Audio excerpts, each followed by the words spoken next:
നമസ്കാരം, ഭാരത് ലൈവിലേക്ക് സ്വാഗതം. നമസ്കാരം പ്രശാന്ത്. ഈ എന്തെങ്കിലും ഒരു വിഷയത്തിൽ ചാടിക്കേറി ഇടപെട്ട് അതിനെ കുളമാക്കി അല്ലെങ്കിൽ ആരെങ്കിലുമൊക്കെ ചെയ്തു കൂട്ടുന്ന കാര്യങ്ങൾ കയറി അവസാനം ക്രെഡിറ്റ് ഞങ്ങളാണ് ഇതൊക്കെ ചെയ്തത്. കാരണം പ്രതിപക്ഷത്താണ് CPM. അപ്പോൾ പ്രതിപക്ഷത്തിൻ്റെ അവകാശമാണ് ഇത്തരം കാര്യങ്ങൾ നടത്തിയെടുക്കുക അല്ലെങ്കിൽ സർക്കാരിനെതിരെ പ്രക്ഷോഭം നയിക്കുക എന്നൊക്കെയുള്ളത്. പക്ഷേ ഡൽഹിയിൽ കോൺഗ്രസ്സിന് പോലും തോന്നാത്തൊരു കാര്യം, കോൺഗ്രസ് പോലും ഏറ്റവും അവസരം ഏറ്റെടുത്തിട്ട് അവസാനം അവർ പറഞ്ഞു ഇതിൻ്റെ ക്രെഡിറ്റ് ഞങ്ങൾ എടുക്കുന്നില്ല എന്നവർക്ക് പറയേണ്ടി വന്നു. അതെ, അവർ ക്രെഡിറ്റ് എടുക്കാനാണ് പ്രധാനമന്ത്രിയുടെ വസതിയിലേക്ക് പോയത്. അവിടെ ചെന്ന് അഖിലേഷ് യാദവിനെ പോലും തെറിവിളിപ്പിച്ച അഖിലേഷ് യാദവ് പോലും ഞെട്ടിപ്പോയി. ഇങ്ങനെ പാർലമെന്റിനുള്ളിൽ അതെ ഒരുമിച്ച് രാവിലെ കലഹം നടന്നു. രണ്ടുപേരും കൂടെ ഒരുമിച്ച് രാവിലെ ക്യാൻറ്റീനിൽ പോയി ചായ കുടിച്ചിട്ട് വന്ന രാഹുൽ ഗാന്ധി അഖിലേഷ് യാദവും കൂടെ ചായ കുടിച്ച് കാര്യങ്ങളൊക്കെ സംസാരിച്ച് ഇന്ന് അക്ബർ റോഡിൽ പോയി സമരം ചെയ്യണം എന്നൊക്കെ പറഞ്ഞ് അവിടെ ചെന്ന് അക്ബർ റോഡിൽ നിന്ന് ഇവർ നേരെ അപ്പം അഖിലേഷ് യാദവിന് പോകേണ്ട കാര്യമില്ല നമ്മുടെ പിറന്നാൾ ആഘോഷിക്കാനായിട്ട്. അങ്ങനെ കൈകിട്ടിയ MP വിളിച്ചു പോയിട്ട് അവിടെ നിന്നും ആരെയും പ്രതിപക്ഷ കക്ഷികളെ വിശ്വാസത്തിലെടുക്കാതെ കോൺഗ്രസ് പാർലമെൻ്ററി പാർട്ടി രാഹുൽ ഗാന്ധി നേതൃത്വം വഹിക്കുന്ന ആ പാർലമെൻ്ററി പാർട്ടിയുടെ തീരുമാനം അങ്ങനെ രണ്ടുപേരും കൂടെ ചേട്ടനും അതിനും കൂടെ തീരുമാനിച്ച് നേരെ പ്രധാനമന്ത്രി വസതിയിലൂടെ പോയി അതിനാണ് കണക്കറ്റ് KC വേണുഗോപാൽ വാങ്ങിച്ചു കൂട്ടിയത് അല്ലേ, അഖിലേഷ് പാർലമെൻറ്റിൻ്റെ അകത്ത് വെച്ചിട്ട്. എന്നിട്ടും CPM ഇപ്പോൾ പറയുന്നത് എന്നിട്ട് അപ്പോൾ കോൺഗ്രസ് പറഞ്ഞ് ഞങ്ങൾക്ക് ഇതിൻ്റെ ക്രെഡിറ്റ് വേണ്ട, ഈ സമരത്തിന് ഞങ്ങൾക്കല്ല എന്ന് മനസ്സിലായി. അല്ലെങ്കിൽ നാണം കെട്ട് തറയിൽ കിടന്ന് മണ്ണ് പറയേണ്ടി വന്നു. അതെ, നാണം കെട്ട് പറഞ്ഞു ഞങ്ങൾക്ക് ക്രെഡിറ്റ് വേണ്ട. KC വേണുഗോപാലും പറഞ്ഞു ഞങ്ങൾക്ക് ക്രെഡിറ്റ് വേണ്ട, അത് യുവാക്കളുടെയാണ്, അത് അവരെടുത്തോട്ടെ. കാരണം ഇനി കേസുകൾ വരാൻ പോകുന്നു, ക്രിമിനൽ കേസുകൾ. അതാണ് എല്ലാ കേസും പിൻവലിക്കുമെന്ന് പറഞ്ഞിട്ടുണ്ട്. എന്നാലും ഈ പിൻവലിക്കുമെന്ന് പറഞ്ഞിട്ടില്ല. വിദ്യാർത്ഥി സമരവുമായി ബന്ധപ്പെട്ട് സമാധാനപരമായി സമരം ചെയ്ത മുഴുവൻ കേസ്. പക്ഷെ അതിലൊരു കൺഫ്യൂഷൻ ഉണ്ട്. കഴിഞ്ഞ ദിവസം ഇതിന് ധർമ്മേന്ദ്ര പ്രധാൻ രാജിവെച്ചതിന് ശേഷം അഭിജിത് ദിപ്കയുമായിട്ട് മറ്റു നേതാക്കളുമൊക്കെ മറ്റ് കേന്ദ്ര സർക്കാരും വെച്ച് അവസാന ചർച്ച നടത്തി സമരം പിൻവലിക്കുന്നത് ശനിയാഴ്ച ഉച്ചതിരിഞ്ഞ്. ആ വൈകുന്നേരത്തോടെ ഈ സമരം പിൻവലിക്കുന്ന ആ സമയത്ത് അവർക്ക് ചില ഉറപ്പുകൾ കൊടുത്തിട്ടുണ്ട്. എല്ലാ കേസും പിൻവലിക്കാമെന്ന് ഉറപ്പ് കൊടുത്തിട്ടുണ്ടെന്ന് പറയുന്നു. അത് വെറുതെ പറയുന്നതാണ്. കാരണം എന്താണെന്ന് വെച്ചാൽ ഇപ്പോൾ അങ്ങനെ എല്ലാ കേസും പിൻവലിച്ചാൽ ഇതിൽ ആരെങ്കിലുമൊക്കെ ഹർജിയുമായിട്ട് കോടതി പോകും. ഈ അക്രമ സമരത്തെ നേരിടാൻ പോലീസ് വീഴ്ച കാണിച്ചു എന്ന് പറഞ്ഞിട്ട് പോലീസിന് അതൊരു നാണക്കേടും ഒരു ഇഷ്യൂവും ആകും. അതുകൊണ്ട് എല്ലാ കേസും പിൻവലിക്കില്ല. അപ്പോൾ ഞാൻ ചോദിക്കട്ടെ, ഇപ്പോൾ 15 FIR ഇട്ടിട്ടുണ്ട്, 2500 പേരെ തിരിച്ചറിഞ്ഞിട്ടുണ്ട്, അതൊക്കെ വെറുതെയാണോ? ആ കേസുകളെല്ലാം അങ്ങ് എഴുതി തള്ളുമോ? അത് ഭാവിയിൽ എഴുതി തള്ളുമായിരിക്കും. അവിടെയാണ് സംശയം. കേസുകൾ അങ്ങനെ കേസുകൾ ഈ അക്രമത്തിൻ്റെ കേസുകൾ, അക്രമം നടത്തിയത് തീർച്ചയായിട്ടും കേസുകൾ മുന്നോട്ട് പോകും. അതൊന്നും പിൻവലിക്കാൻ അതൊന്നും ഇല്ല, ഇത് ചെയ്യാനോ സാധ്യതയില്ല. ഈ പറഞ്ഞു വന്നത് എട്ടുകാലി മമ്മൂഞ്ഞിൻ്റെ ഒരു സ്വഭാവം അത് CPM ഇവിടെ കിടന്ന് കാണിക്കുന്നതാണ് പറഞ്ഞു വന്നത്. ശരിക്കും അതിലേക്കാണ് നമ്മൾ പറഞ്ഞു വന്നത്. കാരണം അത് നാഷണൽ പൊളിറ്റിക്സിൽ പോയി തന്നെ വരണം, ജന്തർ മന്ദിർ കൂടെ തന്നെ കറങ്ങി വരണം. അങ്ങനെ ഒരു നീക്കം ഇപ്പോൾ ഇടപെട്ടിട്ടുണ്ട് അല്ലേ? അല്ല, അത് കഴിഞ്ഞ ദിവസം ഞാൻ ഏഷ്യാനെറ്റിൻ്റെ ജനറൽ സെക്രട്ടറി ഇടപെട്ടിട്ടുണ്ട്. ഏഷ്യാനെറ്റിൻ്റെ ചർച്ച ഉണ്ട്. അപ്പോൾ അതിൽ പിന്നെ ഏഷ്യാനെറ്റ് വിനു V. ജോണാണ് ചർച്ച നയിക്കുന്നത്. Joseph C. മാത്യുവിനെ പോലെയുള്ള ആൾക്കാർ പങ്കെടുക്കുന്നുണ്ട്. അതിൽ വിനു പറഞ്ഞത് എട്ടുകാലി മമ്മൂഞ്ഞ് ആത്മഹത്യ ചെയ്തു എന്നാണ്. കാരണം ലോകത്ത് എന്തിൻ്റെയും പിതൃത്വം ഏറ്റെടുക്കുന്ന ഒരാൾ എട്ടുകാലി മമ്മൂഞ്ഞാണ്. അവിടെ ഒരു ആനയ്ക്ക് ഗർഭം ഉണ്ടായപ്പോൾ, ഒരു പിടിയാനയ്ക്ക് ഗർഭം ഉണ്ടായപ്പം അതും ഞമ്മളാണേ എന്ന് വിളിച്ചു പറഞ്ഞ ആളാണ് എട്ടുകാലി മമ്മൂഞ്ഞ്. അപ്പോൾ ഈ വൈക്കം മുഹമ്മദ് ബഷീറിൻ്റെ വിഖ്യാതമായ കഥാപാത്രങ്ങളാണല്ലോ എട്ടുകാലി മമ്മൂഞ്ഞ്, ആനവാരി രാമൻ, അതുപോലെ പൊൻകുരിശു തോമ, ഇവരൊക്കെ. അതിൽ ആ എട്ടുകാലി മമ്മൂഞ്ഞ് ആത്മഹത്യ ചെയ്തു എന്നാണ് ഏഷ്യാനെറ്റ് പറഞ്ഞത്. അതിൻ്റെ കാരണം ഈ CPMൻ്റെ അഖിലേന്ത്യാ സെക്രട്ടറി, ദേശീയ ജനറൽ സെക്രട്ടറി MA ബേബി ഒരു വലിയ അവകാശവാദവുമായിട്ട് രംഗത്തും. മറ്റൊന്നുമല്ല, ഈ സമരം ഞങ്ങളും സജീവമായിട്ട് തുടക്കം തൊട്ടുണ്ടായിരുന്നു, ഇത് വിജയിപ്പിക്കുന്നതിൽ ഞങ്ങൾക്കും പങ്കുണ്ട് എന്ന് പറഞ്ഞ് ഇതിൻ്റെ ഓഹരി, ഈ വിജയത്തിൻ്റെ ഓഹരി കൈപ്പറ്റാൻ കോൺഗ്രസ് വളരെ മാന്യമായിട്ട് പറഞ്ഞു, ഇല്ല ഞങ്ങൾക്ക് അതിൻ്റെ ഒരു ക്രെഡിറ്റും വേണ്ട, സമരം അവരുടെ മിടുക്ക് കൊണ്ടാണ് വിജയിച്ചത്. കാരണം കോൺഗ്രസ് അത് പറയുന്നതിന് കാരണമുണ്ട്. കോൺഗ്രസിനും BJPക്കും ഈ സമരം പലതരത്തിലുള്ള പ്രയോജനങ്ങൾ ചെയ്തിട്ടുണ്ട്. അത് നമ്മുടെ വിഷയം അല്ലാത്തതുകൊണ്ട് ഞാനിപ്പോൾ അതിലേക്ക് പോകുന്നില്ല. ഈ സമരം കൊണ്ട് അവർക്ക് ഗുണവും ഉണ്ടായിട്ടുണ്ട്, ദോഷവും ഉണ്ടായിട്ടുണ്ട്. അതിരിക്കട്ടെ. എപ്പോഴും അങ്ങനെയാണല്ലോ, ഒരു സംഭവം നടക്കുമ്പോൾ അതുകൊണ്ട് ഗുണവും ഉണ്ടാവും ദോഷവും ഉണ്ടാവും. അതെങ്ങനെയെന്ന് ചിന്തിച്ച് വിശകലനം ചെയ്ത് കണ്ടുപിടിക്കുന്നിടത്താണ് മിടുക്ക്. പക്ഷേ ഇങ്ങനെ കണ്ണുമടച്ച് ഞങ്ങളും കൂടി പങ്കെടുത്തത് കൊണ്ടാണ് സമരം വിജയിച്ചത്, ഞങ്ങൾക്കും ഇതിൽ പങ്കുണ്ട് എന്ന് പറഞ്ഞ് രംഗത്ത് വരണമെങ്കിൽ അത് ഹിപ്പോപ്പൊട്ടാമസിൻ്റെ തൊലിക്കെട്ടി പോരാ, അത് അപാരമായ തൊലിക്കെട്ടി വേണം. ഉളുപ്പ് എന്ന് പറയുന്നത് തിരുവനന്തപുരം മൃഗശാലയിൽ ഹിപ്പോപ്പൊട്ടാമസിന് തൊലിയില്ല, ഉരച്ചു കളഞ്ഞു. അതെ, അത് ഈ MA ബേബി എന്തടിസ്ഥാനത്തിലാണ് അവിടെ സമരം ചെയ്തതിൽ ഇവർക്ക് പിന്തുണയുമായിട്ട് SFI ഉണ്ടായിരുന്നു, ഐസ ഉണ്ടായിരുന്നു, ഈ ഇടത് ഒരു വിദ്യാർത്ഥി യൂണിയനാണ്. എനിക്ക് തോന്നുന്നത് ABVP ഒഴിച്ച്, അല്ലെങ്കിൽ ABVP ശിവസേന പോലെയുള്ളവരുടെ വിദ്യാർത്ഥി സംഘടനകൾ ഒഴിച്ച് ബാക്കി പ്രതിപക്ഷത്തിരിക്കുന്ന ഒരുവിധപ്പെട്ട വിദ്യാർത്ഥി സംഘടനകളെല്ലാം ഈ സമരത്തിന് പിന്തുണയായിട്ട് വന്നു. NSU വന്നു. പക്ഷെ അവർ ഇവരുടെ കൂടെ നിരാഹാരം, സോനം വാങ്ചുക്കിൻ്റെ കൂടെ നിരാഹാരം കിടന്നു. നമ്മളിതൊക്കെ കണ്ടുകൊണ്ടിരിക്കുന്നവരല്ലേ, അരിയാഹാരം കഴിക്കുന്നവരല്ലേ മലയാളികൾ. ഇങ്ങനെ അങ്ങ് പറഞ്ഞു പറ്റിക്കാമോ?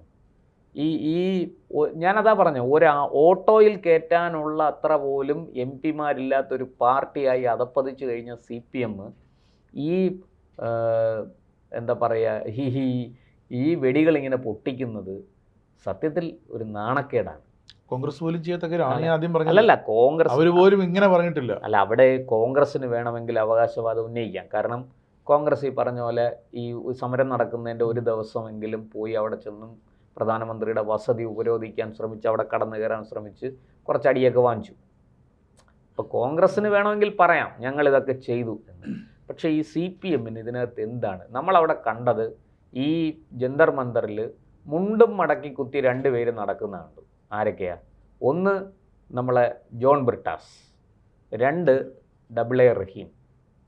പിന്നെ നമ്മൾ കണ്ടത് ഈ സമരവുമായി ബന്ധപ്പെട്ട് വന്നിരിക്കുന്ന ചില ആൾക്കാർ, CPM-ൻ്റെ നേതാക്കൾ, MA ബേബി ഉൾപ്പെടെയുള്ളവർ ചൈനീസ് എംബസിയിൽ ഒരു പരിപാടിക്ക് പോയി അവിടെ ദുരൂഹ സാഹചര്യമുള്ള അല്ലെങ്കിൽ പശ്ചാത്തലമുള്ള ചിലരുമായിട്ട് വേദി പങ്കിടുന്ന കാഴ്ച, അതിൻ്റെ ചിത്രങ്ങളൊക്കെ പുറത്തു വന്നിട്ടുണ്ട്. അപ്പോൾ എന്തിനാണ് CPM നേതാക്കൾ ഇവിടെ പോയത്? അവർക്ക് പറയാൻ 100 ന്യായങ്ങളുണ്ടാവും. ഞങ്ങൾ പുസ്തക പ്രകാശനത്തിന് പോയി, ആ പരിപാടിക്ക് ക്ഷണിച്ചിട്ട് പോയി, ഈ പരിപാടിക്ക് ക്ഷണിച്ചിട്ട് പോയി എന്നൊക്കെ പറയും. പക്ഷേ ചോദ്യങ്ങൾ ഉയരുന്നുണ്ട്, ഇവരെന്തിനാണ് ഇവിടെ പോയത്, ചൈനീസ് എംബസിയിൽ പോയത്? ചൈനീസ് എംബസിയിൽ പോകാനുണ്ടായ സാഹചര്യം, അതിനകത്ത് ആ വേദിയിൽ ഉണ്ടായിരുന്ന ചിലർ ഈ സമരത്തിൽ വന്നിരിക്കുന്നു. ഇതൊക്കെ എന്തിനാണ്, എന്തുകൊണ്ട് സംഭവിച്ചു, എങ്ങനെ സംഭവിച്ചു എന്നൊരു ചോദ്യമുണ്ട്. ഈ ചോദ്യത്തിന് ഉത്തരം CPM പറയേണ്ടതാണ്. അതല്ല CPM പറയുന്നത്. പകരം ഞാനും മുതലയച്ചനും കൂടി മാനിനെ പിടിച്ചു തിന്നു എന്ന് പറയുന്നത് പോലെയാണ് ഈ പിന്നെ കുറുക്കനും മുതലയും കൂടി പോയിട്ട് മാനിനെ പിടിച്ചു. അത് മുതലയാണ് പിടിച്ചത്. വെള്ളത്തിൽ ഒളിഞ്ഞു കിടന്നിട്ട് മാന് വെള്ളം കുടിക്കാൻ വന്നപ്പോൾ ചാടി പിടിച്ചു. അപ്പോൾ എന്നിട്ട് ഞാനും മുതലയച്ചനും കൂടി മാനിനെ പിടിച്ചു എന്ന് പറയുന്ന ഈ എന്താ പറയുക, ഈ തട്ടിപ്പ്, അതാണ് ഇവിടെ വാസ്തവത്തിൽ. അതിനെ ചോദ്യം ചെയ്ത് സോഷ്യൽ മീഡിയ നമ്മൾ പരിശോധിച്ചാൽ അതിഭീകരമായ ട്രോളുകളാണ് ഇവർക്കെതിരെ വരുന്നത്. ഈ ഇടതുപക്ഷത്തിനെതിരെ, CPM-നെതിരെ ഒക്കെ വരുന്നത്. പിന്നെ CPI എന്ന് പറയുന്നത് ഏതാണ്ട് മൃതപ്രായമായിട്ട് ഇരിക്കുകയാണ്. ഒരു അനങ്ങാൻ പോലും പറ്റാത്ത അവസ്ഥയിലാണ്.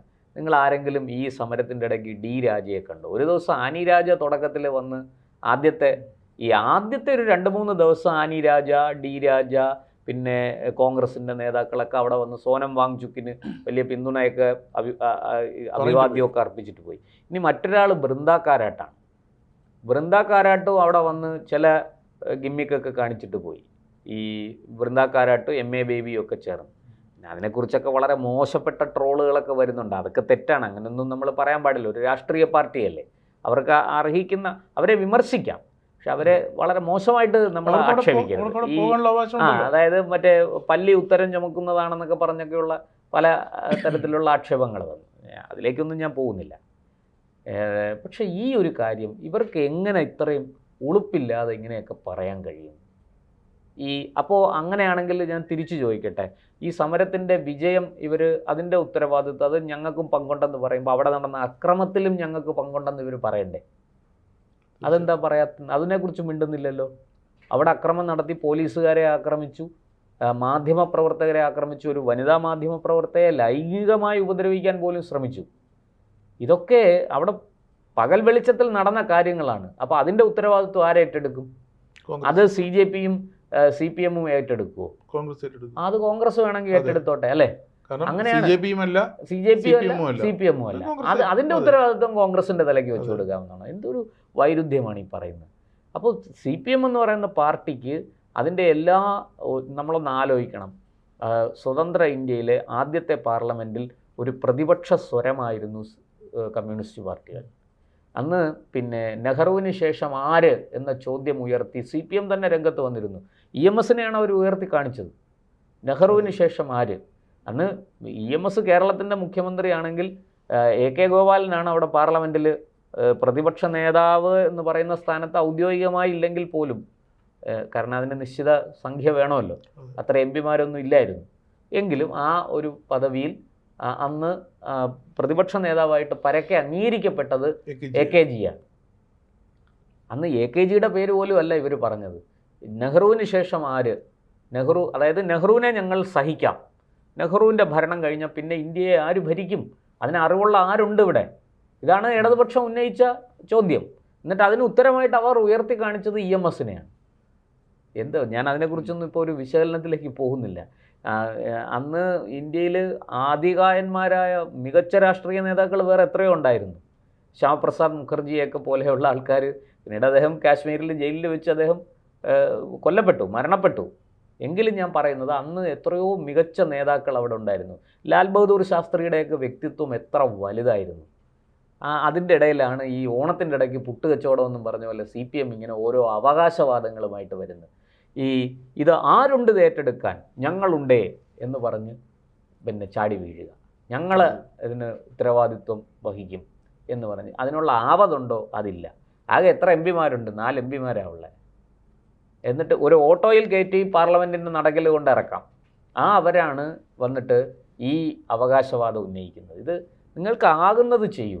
നിങ്ങൾ ആ സമരത്തിൽ പൂർണ്ണ സമയം പങ്കെടുത്ത് അവരുടെ കൂടെ നിരാഹാരം അനുഷ്ഠിച്ച് അങ്ങനെയൊക്കെ ചെയ്തിരുന്നെങ്കിൽ ശരി. ഇതിപ്പോൾ പറയുന്ന SFI നേതാക്കളെല്ലാം അവിടെ നിരാഹാരം കിടന്നു എന്നാണ്. അവരുടെ പേരുകൾ ഒക്കെ പറയുന്നുണ്ട്. അതുപോലെ ഐസ, ഇത്രയും പേര് നിരാഹാരം കിടന്നെങ്കിൽ അത് ഇങ്ങനെയൊന്നും അല്ലല്ലോ അത് സമാപിക്കേണ്ടത്. സോനം വാങ്ചുക്കിനെ അറസ്റ്റ് ചെയ്ത ആശുപത്രി പോലീസ് വന്ന് കസ്റ്റഡിയിലെടുത്ത് ആശുപത്രി കൊണ്ടുപോകുമ്പം കൂടെ വേറെ ആരെയും കൊണ്ടുപോകുന്നത് നമ്മളാരും കണ്ടില്ല. ഇനി ചാനലുകൾ മനഃപൂർവ്വം കാണിക്കാത്തതാണോ എന്നറിയില്ല. CPMനോട് എന്തെങ്കിലും വിരോധം ഉണ്ടായിട്ട് പറയാൻ പറ്റത്തില്ലല്ലോ. അങ്ങനെ ചാനലുകൾ കാണിക്കുക, കുറഞ്ഞപക്ഷം മലയാളത്തിലെ ചാനലുകളെങ്കിലും കാണിക്കേണ്ടതായിരുന്നല്ലോ. അങ്ങനെ ഒരു ചാനലും കാണിച്ചില്ല. സോനം വാങ്ചുക്കിൻ്റെ കാര്യങ്ങൾ മാത്രമാണ് കാണിച്ചുകൊണ്ടിരുന്നത്. അപ്പോൾ ഈ അവകാശവാദങ്ങൾ, പൊള്ളയായ അവകാശവാദങ്ങൾ, ഇത് ആരെ ബോധ്യപ്പെടുത്താനാണ്? നോക്കൂ, ഇന്നിപ്പോൾ ഇതിനകത്തൊരു വലിയ അപകടമുണ്ട്. എന്താണെന്നറിയാമോ? ഈ CJP എന്ന് പറയുന്ന ഒരു വ്യവസ്ഥാപിതമായ ആശയമോ പ്രത്യയശാസ്ത്രമോ ഒന്നുമില്ലാത്ത ഒരു കൂട്ടം ചെറുപ്പക്കാർ, അരാജകവാദികൾ എന്ന് തന്നെ പറയാം, ആം ആദ്മി പാർട്ടിയെ പോലെ, അങ്ങനെ ഒരു കൂട്ടം ചെറുപ്പക്കാർ ഈ ഒരു വിഷയം ഉന്നയിച്ച് രംഗത്ത് വന്ന് വലിയ ബഹളം ഉണ്ടാക്കുന്നു. എന്താണ് ഇതിന് കാരണം? ഇതിന് കാരണം ഇവിടുത്തെ പ്രതിപക്ഷത്തിൻ്റെ കഴിവില്ലായ്മയാണ്. ഇവിടുത്തെ പ്രതിപക്ഷം കോൺഗ്രസ് അടക്കമുള്ള അഖിലേഷ് യാദവിൻ്റെ SP, DMK, അതുപോലെ ഈ കമ്മ്യൂണിസ്റ്റ് പാർട്ടികളൊക്കെ അടങ്ങുന്ന ഇന്ത്യ മുന്നണി ഉണ്ടല്ലോ, അവരുടെ കഴിവില്ലായ്മയാണ്. പഴയ ഇന്ത്യ മുന്നണി. ആ ഇന്ത്യ മുന്നണിയുടെ കഴിവില്ലായ്മയാണ്, അല്ലെങ്കിൽ അവരുടെ ഷണ്ടത്വമാണ് ഈ ചെറുപ്പക്കാരെ ഇങ്ങനെ തെരുവിലെത്തിച്ചത്. സത്യത്തിൽ ഈ വിഷയം ഉണ്ടാകുമ്പോൾ ഞാൻ പറയുന്നത്, നമ്മുടെ രാജ്യത്ത് ഭരണപരമായ ഒരു വീഴ്ച ഉണ്ടാകും. ആ വീഴ്ച ചൂണ്ടിക്കാണിച്ച് രംഗത്ത് വന്ന് ശക്തമായ പ്രക്ഷോഭം നടത്താനല്ലേ പ്രതിപക്ഷം ഉള്ളത്? അതിനല്ലേ ജനാധിപത്യത്തിൽ പ്രതിപക്ഷത്തിൻ്റെ സ്ഥാനം കൊടുത്തിരിക്കുന്നത് അവിടെയല്ലേ? ആ പ്രതിപക്ഷം ഉണ്ടുറങ്ങി എന്താ പറയുക, കൂർക്കം വലിച്ച് ഏമ്പക്കവും വിട്ട് നടക്കുന്ന ഒരു പ്രതിപക്ഷമായി പോയതുകൊണ്ടല്ലേ ഇങ്ങനെ കുറേ ചെറുപ്പക്കാർ, ഒരു നിശ്ചിത പ്രത്യയശാസ്ത്രമില്ലാത്ത, ഒരു വ്യവസ്ഥാപിതമായ ആശയമില്ലാത്ത, സംഘടനാ സംവിധാനമില്ലാത്ത കുറേ ചെറുപ്പക്കാർ വന്ന് ഇങ്ങനെ സമരം ചെയ്യുകയും അവിടെ വലിയ അഴിഞ്ഞാട്ടം സംഭവിക്കുകയൊക്കെ ചെയ്തത് അതുകൊണ്ടല്ലേ. അതിനകത്ത് ഈ സമരം ചെയ്ത വിദ്യാർത്ഥികളാണോ നുഴഞ്ഞു കയറിയവരാണോ എന്ന് നമുക്കറിയില്ല. പക്ഷേ അക്രമം നടന്നിരിക്കുന്നു. പോലീസിനെ ഉൾപ്പെടെ ആക്രമിച്ചിരിക്കുന്നു. 118 പോലീസുകാർക്ക് പരിക്കേറ്റു, 5 IPS ഓഫീസർമാർക്ക് പരിക്കേറ്റു. അപ്പോൾ അങ്ങനെ ഒരു അരാജക സമരം അഴിച്ചുവിടാൻ കാരണം സത്യത്തിൽ ഇവിടുത്തെ പ്രതിപക്ഷമാണ്. തീർച്ചയായിട്ടും അതിനെ തുടക്കത്തിൽ മുളയിലെ നുള്ളിക്കളഞ്ഞ് അതിനെ നിയമം ഉപയോഗിച്ച് കൈകാര്യം ചെയ്യേണ്ട ഭരണപക്ഷവും അവിടെ സാമട്ടിലിരുന്നു. അവർക്കും സംഭവിച്ചു വീഴ്ച. അങ്ങനെയാണ് ഈ സമരം ഒരു അക്രമാസക്തമായ ഒരു അവസ്ഥയിലേക്ക് ഇത് പോയത്. ഇല്ലെങ്കിൽ ഇതിങ്ങനെ പോകേണ്ട കാര്യമില്ലല്ലോ. ഇരിക്കട്ടെ, ഇനിയിപ്പോൾ അതൊക്കെ സംഭവിച്ചു. പക്ഷേ ആ സമരം വിജയിച്ചു കഴിഞ്ഞപ്പോൾ ഒരു ഉളുപ്പും ഇല്ലാതെ വന്ന് ഈ അവകാശവാദം പറയുന്നത് കുറഞ്ഞ പക്ഷം ആ യെച്ചൂരിയൊക്കെ ജീവിച്ചിരുന്നെങ്കിൽ എന്തെങ്കിലുമൊക്കെ സംഭവിച്ചേനെ അല്ലേ? MA ബേബി എത്ര പിന്നെ സത്യത്തിൽ ട്രോളുകൾ വായിച്ചാൽ നമുക്ക് ഭയങ്കര സങ്കടം വരും. കേരളത്തിൽ ഒരു കാലത്ത് കേരളം ഭരിച്ചിരുന്ന, ഒരു കാലത്ത് കേന്ദ്രത്തിൽ 2 തവണ 3 തവണ അവരുടെ പിന്തുണ കൊടുത്തു. ഒന്ന് VP സിംഗ് സർക്കാരിനെ അവർ പിന്തുണച്ചു. അന്ന് BJPയുടെ ഒപ്പം ചേർന്നാണ് പിന്തുണച്ചത്, അത് വേറെ കാര്യം. പിന്നെ അത് കഴിഞ്ഞ് നമ്മുടെ ഇദ്ദേഹം കർണാടകയിൽ നിന്നുള്ള നമ്മുടെ ഇദ്ദേഹം ഉണ്ടല്ലോ, പ്രധാനമന്ത്രിയായ ദേവഗൗഡയുടെ സർക്കാരിനെ, IK ഗുജറാളിൻ്റെ സർക്കാരിനെയൊക്കെ ഇവർ പിന്തുണച്ചു. അതിനുശേഷം പിന്നീട് 2004 UPA സർക്കാരിനെ, കോൺഗ്രസിനെ അവർ പിന്തുണച്ചു. ഇങ്ങനെ രാജ്യത്തിൻ്റെ ഭരണത്തിൽ വരെ എത്തപ്പെട്ട ഒരു, അല്ലെങ്കിൽ ആ ഭരണചക്രം തിരിക്കുന്നതിൽ നിർണായക പങ്കുവഹിച്ചൊരു പാർട്ടിയാണ് ഇടതുപക്ഷം. ആ ഇടതുപക്ഷം ഇന്ന് തങ്ങൾക്ക് പങ്കില്ലാത്തൊരു സമരത്തിൽ തങ്ങൾ പങ്കെടുത്തുവെന്നും വിജയിപ്പിച്ചെന്നും ഞങ്ങൾക്ക് വലിയ റോളുണ്ടെന്നും ഒക്കെ പറഞ്ഞ് എന്നിട്ട് ഇതെല്ലാം വന്ന് ഈ ക്യാപ്സ്യൂളുകൾ ഇങ്ങനെ കൊടുത്തോണ്ടിരിക്കുകയാണെന്ന്.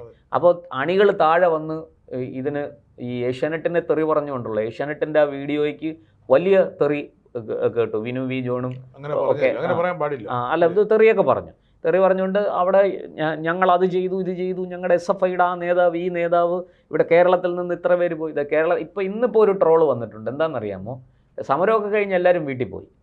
അപ്പം കാണാൻ DYFIക്കാർ 500 പേര് ഡൽഹിയിലെത്തിയിട്ടുണ്ട് സമരം ചെയ്യാൻ.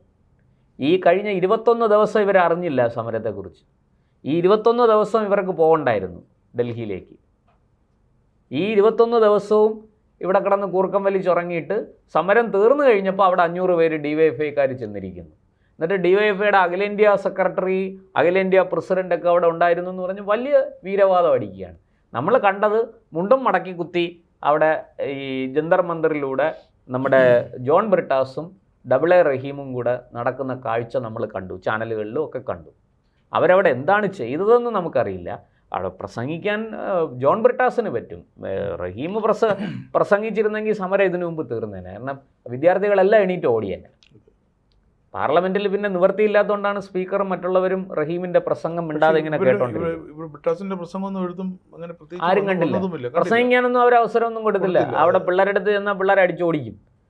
അവർക്ക് അവരുടെ സമരത്തെ വേറൊരാൾ ഹൈജാക്ക് ചെയ്യാൻ വന്നിരിക്കുന്നതാണെന്ന് അവർക്ക് നന്നായിട്ട് അറിയാം. അതുകൊണ്ടാണ് അവർ രാഹുൽ നടത്തിയ ആ പ്രധാനമന്ത്രിയുടെ വസതി ഉപരോധിക്കാൻ ശ്രമിച്ചതിനെ പോലും അവർ രൂക്ഷമായി വിമർശിച്ചുകൊണ്ട് രംഗത്ത് വന്നത് അതുകൊണ്ടാണ്. അപ്പോൾ ഇതൊക്കെ ഈ എട്ടുകാലി മമ്മൂഞ്ഞ് ചമയൽ CPM ഇനി നിർത്തണം.